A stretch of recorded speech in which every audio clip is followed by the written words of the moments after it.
ចិត្តលួចស្នេហ៍បងតែម្នាក់ឯង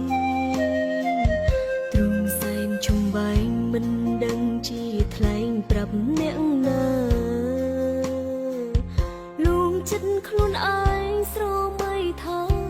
បងជាសង្សារតាមពិតជីវ៉ាមិនដឹងខ្លួនថាអូនស្នេហ៍បងឡើយបងទុករូបអូនជាមិត្តម្នាក់អូនក៏ដឹងបេងដូងប្រលឹងសេញចិត្តសេញចឹងគិតគេផ្សេងពេលបងរំលឹកពីគេនោះអូនសែនសង្រេ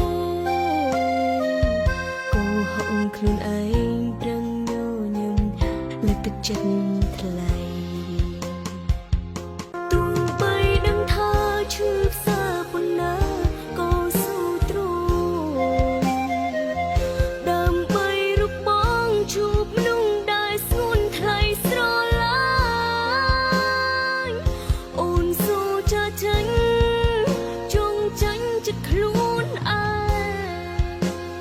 ខ្លួនអបទុកចំបែងកុំដល់អនុស្សារីទុំជាយ៉ាងណាក្តីស្នេហាជូនមកហើយជូនពរត្រែងត្រូវបានក្តីសុខនឹងគេចង់